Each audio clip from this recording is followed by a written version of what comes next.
Подготовку к всероссийской акции «Здоровое питание. Активное долголетие» обсудили в региональном исполкоме партии «Единая Россия». Мероприятие в рамках партийного проекта «Здоровое будущее» в республике проходит уже третий год подряд. Программа акции насыщенная. Среди школьников проведут различные конкурсы, семинары. О важности правильного питания на лекционных площадках напомнят и представители Центра здоровья детей. К участию в акции приглашаются старшеклассники.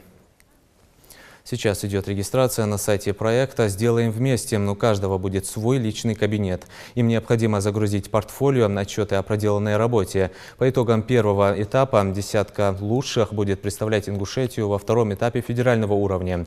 Победитель получит путевку в детский летний лагерь.